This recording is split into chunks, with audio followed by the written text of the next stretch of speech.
Welcome doctor grey है। Chikungunya के बारे में जानना चाहते हैं? आप बिल्कुल ठीक जगह पर आए हैं।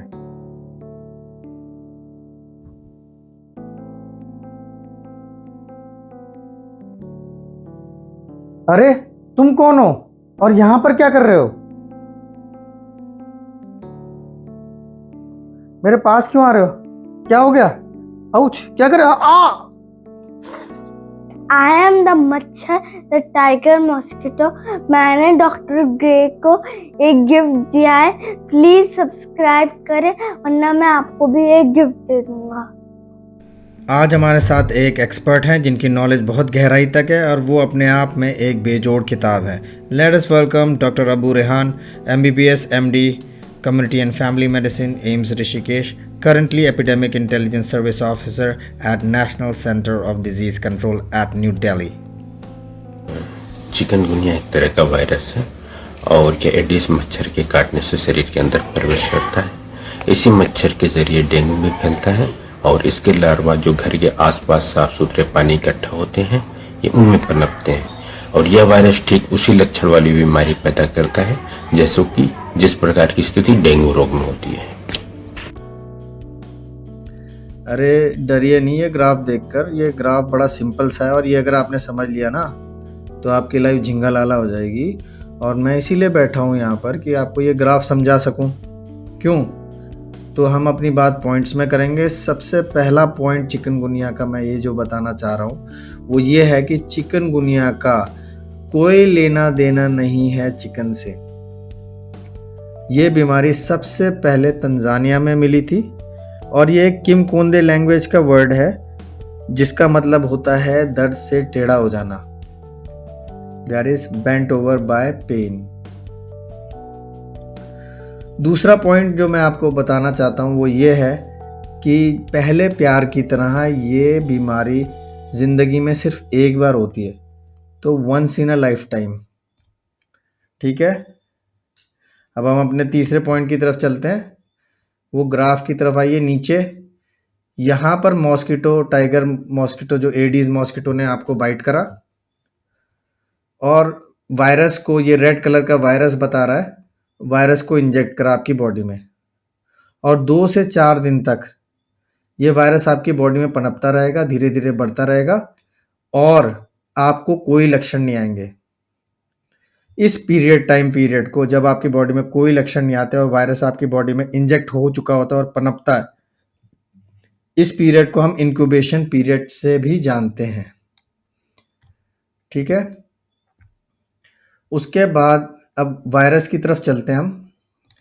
ये वायरस धीरे धीरे बढ़ रहा है बॉडी में, 2 से 4 दिन में इतना ऊपर आ गया और ये जो ब्लू कलर की ये ट्रायंगल है ये सिम्टम्स बता रहा है। यहाँ से 2 से 4 दिन बाद शुरू हुआ ये सिम्टम और ये सिम्टम 3 से 5 दिन तक रहता है।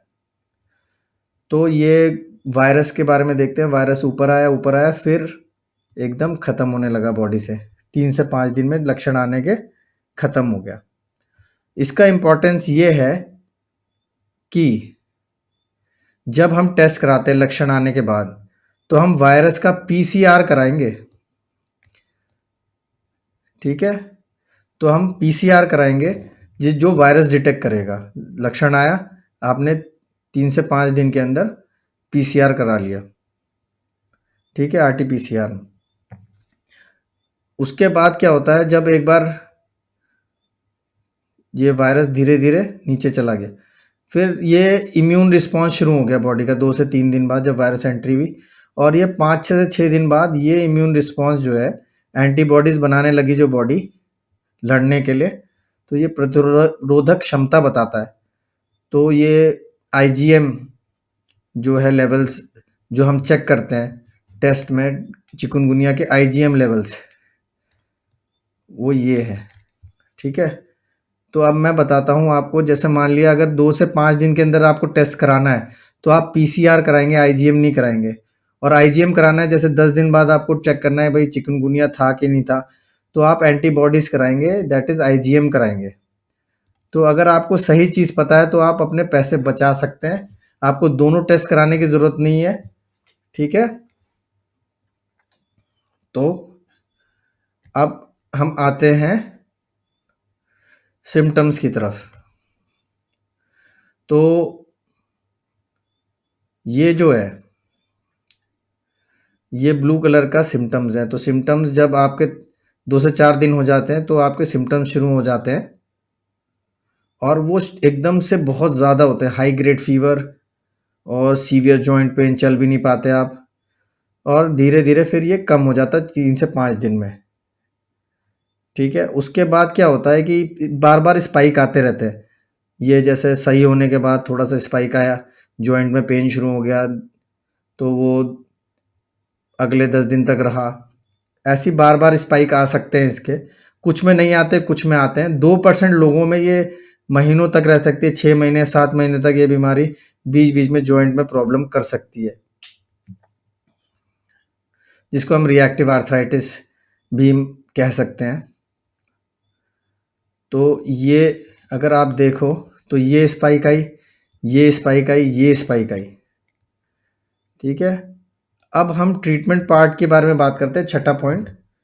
ट्रीटमेंट में आप पैरासिटामॉल देते हैं सीवियर हाई ग्रेड फीवर के लिए, और जॉइंट पेन के लिए एनासिड्स दे सकते हैं। ठीक है? एनासिड्स देने में बस एक चीज़ का ध्यान ये रखना है, अगर कोई हार्ट पेशेंट है, उसकी एस्पिरिन चल रही है, तो एनासिड कई बार इंटरफेयर करते हैं। जो हमारे जनरल पेन किलर्स होते हैं वो इंटरफेयर करते हैं, तो उसमें कॉशियसली देना पड़ेगा, थोड़ा ध्यान से देना पड़ेगा हमें। और सिम्टम्स के बारे में डिटेल में बताने के लिए हमारे एक्सपर्ट डॉक्टर अबू रेहान हमें इसके बारे में बताएंगे। इसके लक्षणों में 102 डिग्री से ज़्यादा तक का बुखार भी आ जाता है, बदन, हाथ एवं पैरों में चकत्ते बन जाते हैं और शरीर के विभिन्न जोड़ों में दर्द होता है। इसके अलावा सिर दर्द, लाइट से डर लगना, आंखों में दर्द भी होना होता है। बुखार आमतौर पर 2 दिन से ज़्यादा नहीं होता, बट उसके अलावा नींद न लगना, कमज़ोरी भी आदि शामिल है। आमतौर से सारे लक्षण 5 से 7 दिन तक चलते हैं। कुछ रोगियों में लंबे समय तक जोड़ों में दर्द हो सकता है, जो कि उनकी उम्र पर निर्भर करता है। इस रोग से बचने का सबसे बेहतर तरीका है कि आप मच्छरों के संपर्क में आने से बचें। इसके लिए आप ढीले ढाले, लंबी बाजू और पतलून के कपड़े पहने, घरों के आसपास साफ पानी न इकट्ठा होना दें। जालीदार खिड़कियां और दरवाजे भी आपके लिए लाभदायक हो सकते हैं, और घरों के अंदर मच्छर भगाने वाली अगरबत्ती का उपयोग भी किया जा सकता है। और घर के बाहर निकलने की स्थिति में मच्छर वाले उत्पादों का भी बगल में उपयोग किया जा सकता है। Thanks to the viewers and thanks to expert. Don't forget to like, subscribe and share so that we bring good content to you. Thank you.